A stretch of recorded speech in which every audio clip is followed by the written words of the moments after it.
बायोब्लास्ट में आपका स्वागत है। आप सभी लोग सकुशल अपनी प्रिपरेशन कर रहे हैं। Welcome to Bioblast, a very warm welcome. It's summer season, गर्मी का सीज़न है, गर्मी का समय है और अभी नीट का एग्ज़ाम ख़त्म हुआ है, बोर्ड का एग्ज़ाम ख़त्म होकर रिजल्ट आया है आप लोगों का। जो लोग ऑलरेडी प्रिपरेशन कर रहे थे, ठीक है, उनके लिए बधाई हो अगर रिजल्ट आ रहा है तो। और अगर रिजल्ट नहीं आ रहा है तो भी आपके लिए खुशखबरी है कि आप पढ़ाई शुरू कर दीजिए। अगले साल के लिए आप रेडी हो रहे हैं। और जो बच्चे अभी एंट्री किए हैं वो भी पढ़ना शुरू कर दें। गर्मी की छुट्टियों में इस समय हीट वेव चल रहा है, ठीक है, हीट वेव और हीट स्ट्रोक। एक सेकेंड हम थोड़ा सेलेक्ट कर लें। हीट वेव, समझ रहे हैं कि नहीं, ये बड़ा ना खतरनाक है। इसकी वजह से क्या हो रहा है, हीट स्ट्रोक हो रहा है। अभी देखिए शाहरुख खान जी जो हैं हमारे, ठीक है, शाहरुख खान जी को भी अभी हीट स्ट्रोक हुआ है, ही इज़ इन हॉस्पिटल। ऐसे बहुत लोगों को हो सकता है, सोचिए। तो अचानक से आप एसी में बैठ के तुरंत बाहर निकलेंगे, गाड़ी में भी आप जा रहे हैं बिल्कुल एसी ठंडा करके, एक नंबर पे, 3 नंबर या 4 नंबर पे, जिस पे भी सबसे ज़्यादा एसी काम करता है, और अचानक से धूप में ही तुरंत एसी से ऐसे दरवाज़ा कार का खोले और बाहर निकल गए, तो मान के चलिए कि आप न आमंत्रित कर रहे हैं हीट स्ट्रोक को और हीट वेव की वजह से जो होने वाला है।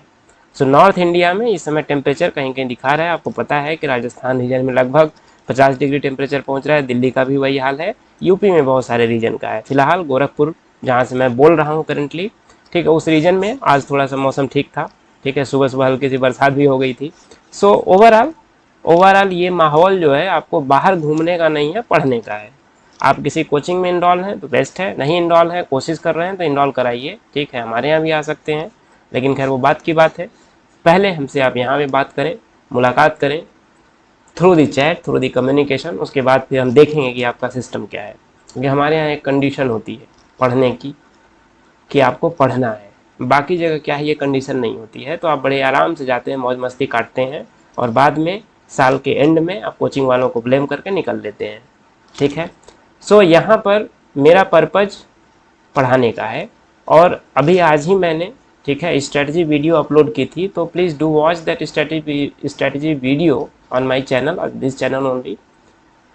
और उसके बाद अब मैं ना, एक्चुअली में मैंने कंसल्ट भी किया था, मैं लंबी वीडियो डालता हूँ, बहुत लोग डालते हैं जो ऑलरेडी इस्टेब्लिश्ड टीचर हैं, जो पढ़ा रहे हैं बहुत दिनों से। मैं एक्चुअली में पढ़ा नहीं रहा था ढंग से, ठीक है, मैं यूट्यूब पे प्रॉपर क्लासेस नहीं ले पा रहा था, लेकिन अभी मैंने टारगेट किया है कि मैं लूँगा, ठीक है।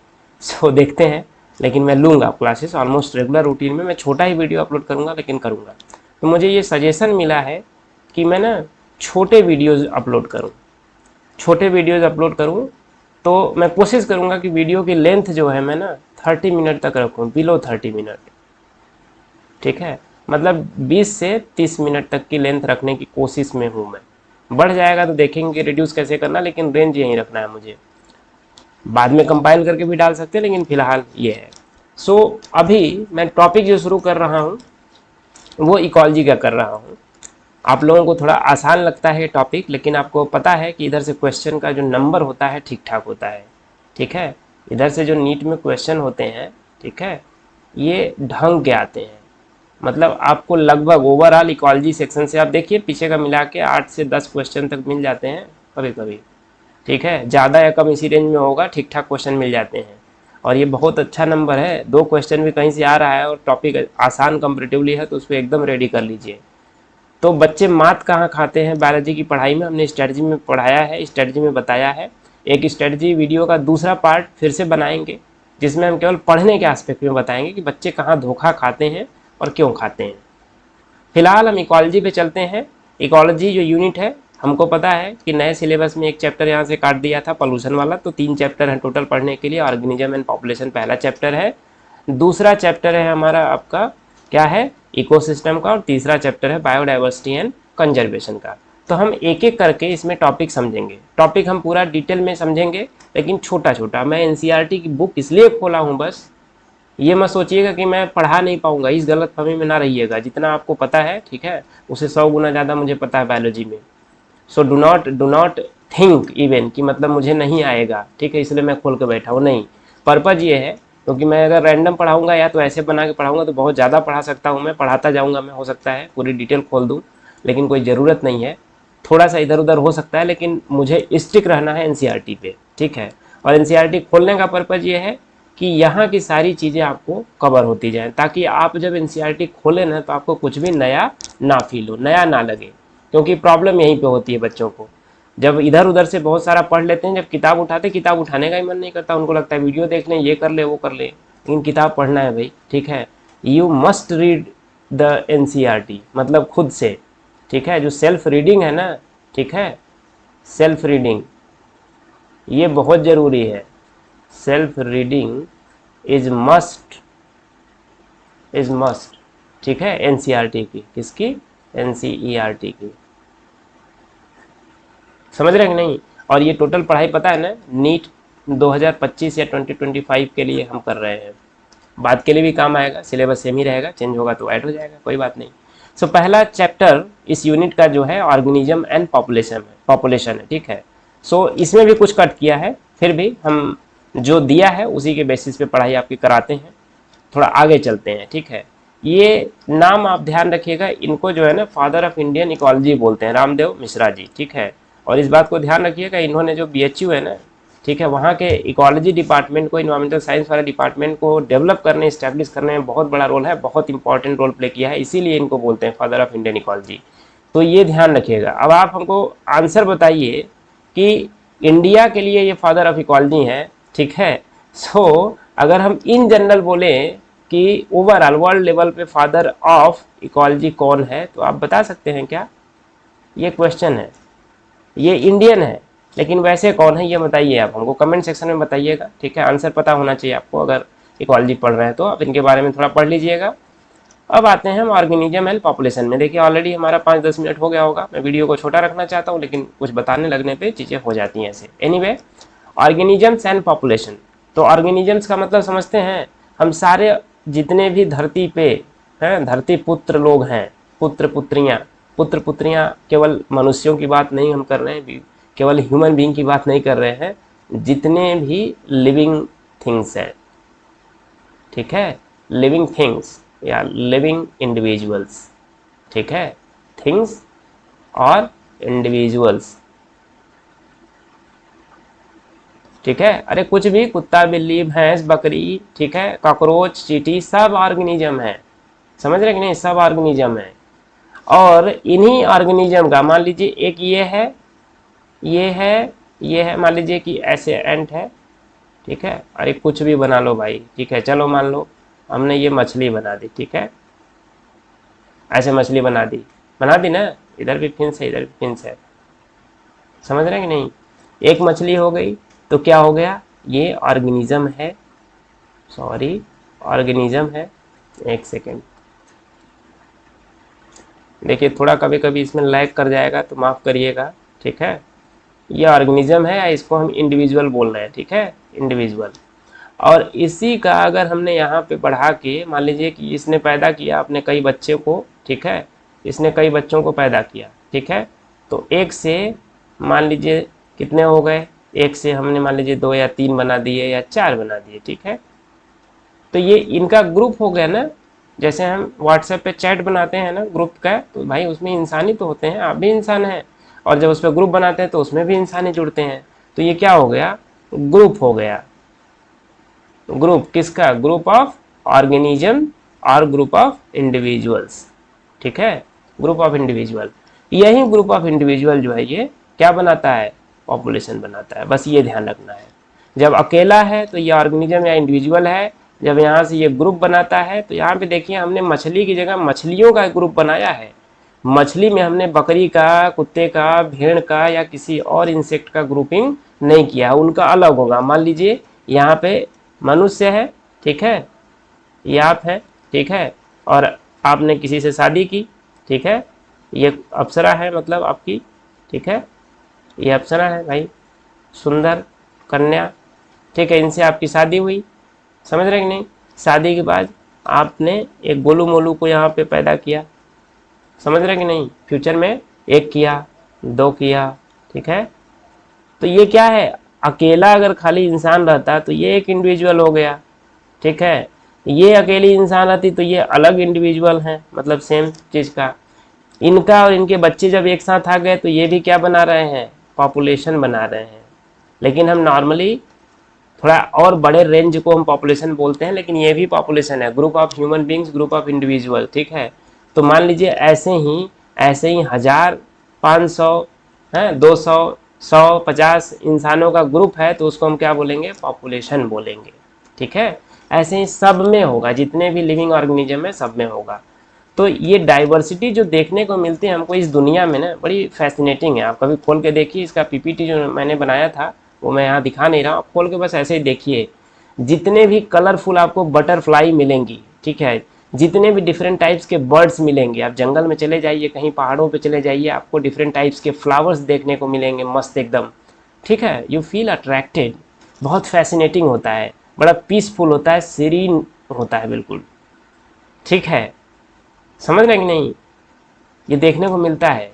और बड़ी कॉम्प्लेक्सिटी भी होती है, इतना आसान नहीं है, जितना हम कॉम्प्लेक्स डायग्राम नहीं खींच सकते हैं उतना कॉम्प्लेक्सिटी नेचर में आपको देखने को मिलती है। और इसी कॉम्प्लेक्सिटी को समझने के लिए जब हम इन्वेस्टिगेट करते हैं, रिसर्च करते हैं, तब हमको पता चलता है ओ, ऑर्गेनिजम्स जो होते हैं, जो ऑर्गेनाइजेशन है किसी भी मतलब लिविंग ऑर्गेनिज्म का, वो किस किस लेवल पे हो सकता है। तो मैक्रो मॉलिक्यूल से लेके, मैक्रो मॉलिक्यूल्स या माइक्रो मॉलिक्यूल की हम बात करते हैं तो मैक्रो थोड़ा जो बड़ा होता है साइज का, ठीक है। मतलब जैसे आपके प्रोटीन हो गए, अगर हम इनकी बात करते हैं, फैट हो गया, ठीक है, कार्बोहाइड्रेट हो गए, सब क्या है, सब मैक्रो मॉलिक्यूल है। एक्चुअली में जब बायोलॉजिकल आपने वो पढ़ा होगा ना, बायोमॉलिक्यूल्स, तो उसमें आपने पढ़ा होगा ग्रेटर देन 8800 डाल्टन। इससे जिनका भी, इससे साइज जिनका बड़ा होता है उनको हम मैक्रो की कैटेगरी में नॉर्मली रखते हैं। जिससे इनका नीचे हो गया तो मतलब हम 1000 की कैटेगरी मान लीजिए, 1000 डाल्टन से इन जनरल इनका साइज जो होता है वो ऊपर ही होता है। लिपिड एक एक्सेप्शन केस है, ठीक है वो माइक्रो, लेकिन आता इसमें है, उसका रीजन अलग है। बायोमॉलिक्यूल्स पढ़ेंगे तो आपको पता चलेगा, नहीं तो हम पढ़ाएंगे भी फिर से, क्लियर है। मैक्रोमॉलिक्यूल मतलब ये, अब इन्हीं से मिल के बना है हमारा सेल। सेल की स्टडी हम करेंगे तो पता चलेगा आपको। जब ढेर सारे सेल मिलते हैं, मान लीजिए एक सेल था ये ऐसे, ठीक है, अब ढेर सारा सेल मिल गया, ऐसे ग्रुप ऑफ सेल आ गए, ठीक है, ग्रुप ऑफ सेल्स आ गए, तो ये क्या बना लिया, ये भाई टिश्यू बना लिया। ये एक टिश्यू सिस्टम है। ऐसे ही जब ढेर सारे टिश्यू, अलग अलग टिश्यू सिस्टम आके, मान लीजिए एक टिश्यू सिस्टम ये बन गया पूरा, एक टिश्यू सिस्टम ये बन गया, एक टिश्यू सिस्टम ये बन गया, एक टिश्यू सिस्टम ये बन गया, ठीक है, ये टिश्यू सिस्टम है। और यही मिलके क्या बनाते हैं, ऑर्गन्स बनाते हैं, ठीक है, ऐसे ही है। और ऑर्गन्स मिलके क्या बनाते हैं, ऑर्गन सिस्टम बनाते हैं। मतलब ढेर सारे ऑर्गन, जैसे हमारे बॉडी में है, लंग्स है, ठीक है, हार्ट है, किडनी है, लिवर है, स्प्लीन है, पैंक्रियाज है, ब्रेन है, डिफरेंट ऑर्गन्स हैं बॉडी के, और ये सारे मिलके ऑर्गन सिस्टम बनाते हैं। और ऑर्गन सिस्टम मिलके क्या बनाता है, बॉडी बनाता है। और यही बॉडी जो होता है क्या होता है, इंडिविजुअल ऑर्गेनिज्म। और इंडिविजुअल ऑर्गेनिज्म मिलके क्या बनाता है, पॉपुलेशन। यहाँ तक हमने देख लिया था। और जब अलग अलग पॉपुलेशन, मान लीजिए ये P1 है, एक सेकेंड, हाँ, ये P1 है, पॉपुलेशन 1 है, ये P2 है, पॉपुलेशन 2 है, ये P3 है, पॉपुलेशन 3 है। मतलब मान लीजिए ये गोट का पॉपुलेशन है, ठीक है, ये ह्यूमन का पॉपुलेशन है, ठीक है, ये डॉग का पॉपुलेशन है, समझ रहे हैं कि नहीं, ये काऊ का पॉपुलेशन है, मान लीजिए ये क्या है, P4 है। ये जिस भी जगह पे एक साथ रह रहे हैं ये, these population makes the community. क्या बनाता है, कम्युनिटी बनाता है। इसको हिंदी में क्या बोलते हैं, समुदाय। क्या बनाता है ये, समुदाय या कम्युनिटी। कहीं पे भी कोई दिक्कत होगी तो आप जो है कमेंट सेक्शन में प्लीज़ डू कमेंट, ठीक है। मैं एनसीईआरटी खोलने का पर्पज़ बस यही है कि जो चीज़ें यहाँ दिखी हैं, जो लिखी हैं, उसको मैं आपको यहाँ क्लियरली साइड में ही समझा दूँ, ठीक है, क्लियर है ना। ओके, इतनी चीज़ें हमको लग रहा है कि समझ में आ गई हैं, कहाँ तक, कम्युनिटीज़ तक।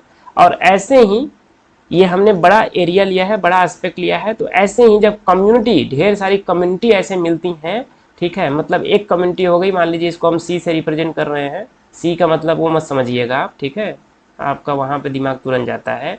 C2, C3, C4, ऐसे एक ही जगह पे कई कम्युनिटी हैं, ठीक है। तो ये ढेर सारी कम्युनिटी इन जनरल जो होती हैं वो क्या बनाती हैं, ये देखिए क्या बनाती हैं, इको सिस्टम्स बनाती हैं, ठीक है। तो यहाँ पे ढेर सारी कम्युनिटी मिलकर क्या बनाएंगी, इको सिस्टम बनाएंगे। अभी हम बताएंगे कि इको सिस्टम का कॉन्सेप्ट क्या है, पहले भी पढ़ा है लेकिन हम फिर से आपको समझाएंगे। ठीक है, इको सिस्टम बनाता है। और इकोसिस्टम, पूरे इकोसिस्टम को हम जब बना देते हैं, नॉर्मली बहुत बड़ा लैंडस्केप या एरिया हम कवर करते हैं तो इसको बोलते हैं बायोम। ये एक्चुअली में हम लेवल पढ़ रहे हैं, लेकिन हमको इकोसिस्टम में इतने लेवल पे पढ़ाई नहीं करनी है। और हम जब पूरे अर्थ को ले लेते हैं, ठीक है, जहाँ तक लाइफ है, तो बायोम पूरे डिफरेंट टाइप्स के बायोम मिलके, पूरे बायोम्स मिला के हम एक चीज़ बोलते हैं, उसको क्या बोलते हैं, बायोस्फीयर। तो ये ऐसा स्फीयर है अर्थ पे जहाँ पे क्या है, लाइफ एग्जिस्ट करती है। क्या, लाइफ एग्जिस्ट करती है। क्लियर है? ओके, ठीक है। अब इसमें हम थोड़ा नीचे चलते हैं, इतनी चीज़ें समझ में आ गई। ठीक है, तो ये है कि हम किसी भी लेवल पे अगर हम बात करते हैं, चाहे वो सेल की बात हो, चाहे माइक्रो मॉलिक्यूल, या नॉर्मली कोई भी स्ट्रक्चर होता है, तो हम उसमें क्वेश्चन कर सकते हैं एकदम हायर लेवल तक। लोअर लेवल से लेके, नीचे से लेके ऊपर तक, एकदम लोअर से लेके एकदम हायर लेवल तक हम केवल 2 बेसिक क्वेश्चन सबसे पहले हमारे दिमाग में आते हैं अगर कोई चीज़ हो रही है तो, या कोई चीज़ एग्जिस्ट कर रही है तो। सबसे पहला क्वेश्चन आता है क्या, कि वो है क्या। वाई मतलब क्यों कोई चीज़ हो रही है। ठीक है, क्यों कोई चीज़ हो रही है। क्या भी आता है कि है क्या, तो है क्या तो हमको पता रहेगा, अच्छा है क्या दिख जा रहा है। जैसे मान लीजिए हमने देखा माइक्रो मॉलिक्यूल या मैक्रो पे गए, मैक्रो पे हमने बोला अच्छा प्रोटीन है, प्रोटीन में क्या चीज़ें होती हैं, ठीक है ये है। लेकिन क्या है, तो वो ऐसा ही क्यों है। प्रोटीन का स्ट्रक्चर टर्सरी या क्वार्टररी में है, हीमोग्लोबिन का स्ट्रक्चर क्वार्टररी है, क्यों है ऐसा। या ये तो हमने मैक्रो पे गए, अगर हम इंडिविजुअल लेवल पे जाते हैं, ठीक है, कोई बर्ड, जैसे यहाँ पे एग्जांपल दिया है कि कोई चिड़िया सिंग कर रही है, तो क्यों कर रही है, व्हाई। और दूसरा क्वेश्चन होता है हाउ टाइप, मतलब कैसे। तो वाई का मतलब क्या है, क्यों है। ठीक है, हिंदी में इसको क्या बोलते हैं, क्यों। और हाउ का मतलब कैसे, कैसे। ठीक है, मतलब हो रहा है तो क्यों हो रहा है, और अगर हो रहा है तो ये कैसे हो रहा है। और ये बहुत ही इम्पॉर्टेंट है। ठीक है, ये बहुत ही इम्पॉर्टेंट है हमको चीज़ों को समझने के लिए। हम नेचर में जब चीज़ों को समझते हैं, किसी इंडिविजुअल को समझते हैं, तो उसको समझने के लिए बहुत इंपॉर्टेंट है ये। ठीक है, जैसे जैसे बर्ड्स अगर सिंग कर रही हैं, तो एक क्यों कर रही हैं, तो क्यों का आंसर क्या है कि भाई ये मेटिंग कॉल भी हो सकता है। ठीक है, मतलब ब्रीडिंग के टाइम पे, ब्रीडिंग के लिए ये मेटिंग कॉल हो सकता है। जैसे मेढक के केस में भी होता है, फ्रॉग के केस में आपने देखा होगा, फ्रॉग के केस में बरसाती मेढक जो पीले पीले होते हैं, टर टर टर टर करते हैं ना, तो वो जो वोकल कॉर्ड होता है ना, जो ऐसे फूलता है, वो केवल मेल में होता है। ठीक है, मेल ही टर टर टर करते हैं, फीमेल नहीं करती हैं, तो ये मेटिंग कॉल होता है इनका। सिमिलरली बर्ड के केस में भी हो सकता है। दूसरा क्या हो सकता है, कोई थ्रेट हो, मान लीजिए वहाँ सांप देख लिया या कुछ और जानवर देख लिया जिससे उनको थ्रेट है, उनके अंडों को थ्रेट है, उनके बच्चों को थ्रेट है, तो वो चिल्लाती हैं, शोर मचाती हैं, किसी चीज़ का फियर लगा उनको। ठीक है, या फूड के बेसिस पे कि कहीं अच्छा कोई फूड मिल गया तो वो अपना चिल्ला रही हैं कि भाई यहाँ आओ, यहाँ आओ, यहाँ आओ, हमको मिल गया, सोना मिल गया, सोने की खान मिल गई, मतलब खाने की खान मिल गई। ठीक है, समझ रहे हैं कि नहीं। तो ये हो कैसे रहा है, वॉइस बॉक्स है भाई। भाई बोलने के लिए कोई सिस्टम तो होगा ना। तो बर्ड के केस में, ठीक है, वॉइस बॉक्स को हम क्या बोलते हैं, साइरिंग्स बोलते हैं। क्या बोलते हैं, साइरिंग्स या साइरिंग्स। ठीक है, और सेम चीज़ अगर हम मैमल्स की बात करते हैं, जैसे हम अपनी बात कर लें, आदमियों की बात कर लें या इंसानों की बात कर लें, तो इसमें क्या होता है, लैरिंग्स होता है।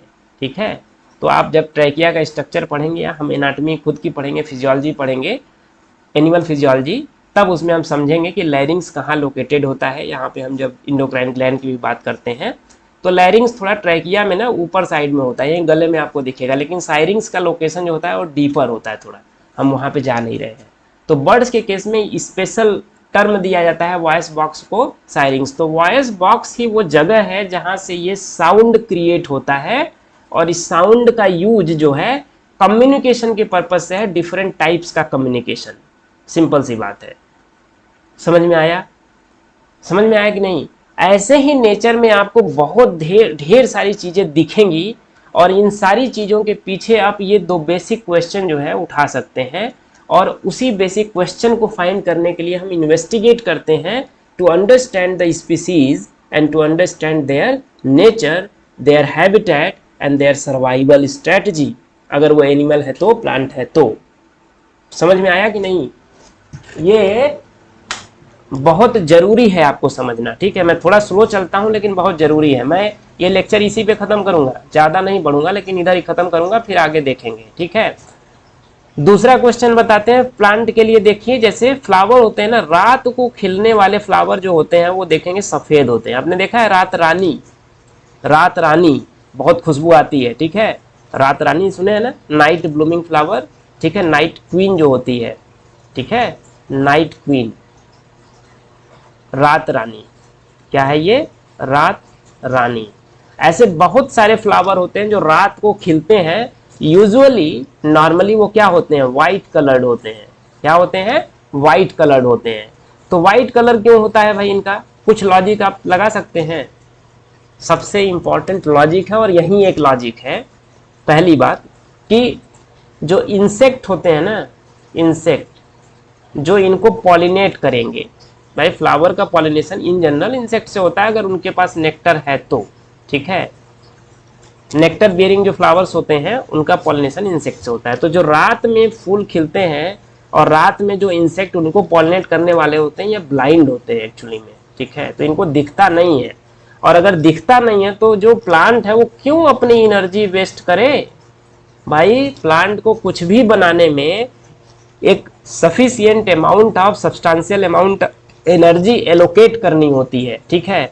तो वो अननेसेसरी उतनी एनर्जी क्यों एलोकेट करे भाई? वो उतना एनर्जी स्टोर कर लेगा फ्रूट बनाने में, फ्लावर बनाने में कर लेगा, जिससे वो और ज़्यादा वहाँ पे मतलब पॉलिन ग्रेन बना सके, ठीक है। वो ओवरी बना सके या ओवा बना सके, ओव्यूल बना सके, जिससे उसका डिस्पर्सल या बाद में उसके बच्चे ज़्यादा बने, ठीक है। नंबर ऑफ फ्लावर्स ज़्यादा हो, नंबर ऑफ प्लांट ज़्यादा हो, तो वो कलर क्यों बनाएगा अननेसेसरी, ठीक है। समझ में आई बात? यस। जैसे यहाँ पे, अब यहाँ पे क्वेश्चन है, how does the bee knows that flower has nectar? ये मधुमक्खियों को पता कैसे चलता है कि फ्लावर है? भाई इनके पास बहुत सारे सेंसरी सिस्टम होते हैं साइट करने के, ठीक है। देख के, छू के, खा के, बहुत सारे सिस्टम होते हैं। देख के मतलब जो लाइट रिफ्लेक्ट हो रही है ना उस फ्लावर से, जो पैटर्न होता है, जो उस पर क्या बोलते हैं लाइनिंग का पैटर्न है, उससे भी इनको पता चल जाता है। They are very expert in that. समझ रहे ना? नेक्टर का कंटेंट ज़्यादा है कम है ये भी पता चल जाता है, सेंस करके, स्मेल करके, ठीक है। समझ रहे कि नहीं? जो थॉर्न होता है, मतलब कैक्टस, कैक्टस जो होते हैं ना, जो डेजर्ट वाले प्लांट्स होते हैं यूजुअली, जिनको हम कैक्टस बोलते हैं, ठीक है, या प्लूरल में कैक्टाई है सपोज, ठीक है। तो इसमें थॉर्न जैसे ओपोन्सिया बहुत कॉमनली है गांव में। पहले इसी से नाक छेदा जाता था लड़कियों का, पता है कि नहीं? आजकल नाक छेदाने के लिए लोग एक्सपर्ट लोग बैठे हैं, थोड़ा ध्यान से छिदवाया करिए। या जो आप लोग ये टैटूज वगैरह करवाते हैं थोड़ा ध्यान से, बहुत अच्छी जगह, अदरवाइज उससे बहुत सारे डिजीज होने के चांसेस रहते हैं, ठीक है। तो ओपुंसिया का यूज बहुत ही सेफ यूज था, बहुत ही अच्छा यूज था। ओपुंसिया का यूज जो होता था ना, वो नाक छिदवाने, कान छिदवाने के लिए लड़कियां, पहले गांव में आज भी होता है लेकिन कम होता है, करती थी, ठीक है।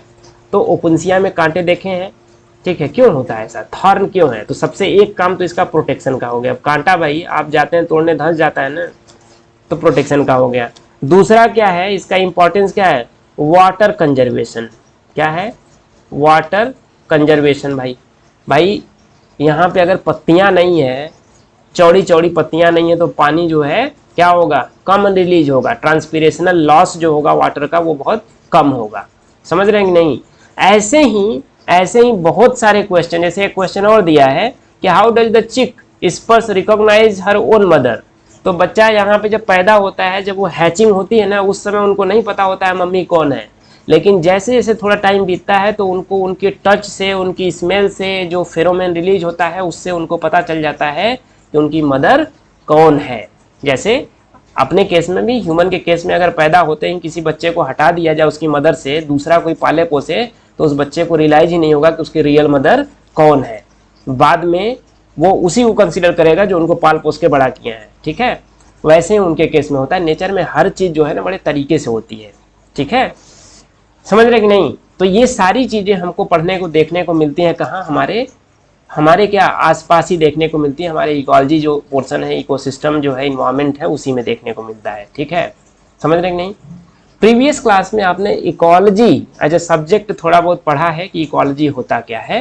तो पहले इकोलॉजी से पहले, ठीक है, आपको इन्वायरमेंट को समझना पड़ेगा कि इन्वायरमेंट क्या होता है, फिर हम इकोलॉजी पे समझेंगे इकोलॉजी क्या होती है। ठीक है, और मतलब इकोसिस्टम क्या होता है, और उसके बाद हम पहुंचेंगे किस पे, इकोलॉजी पे।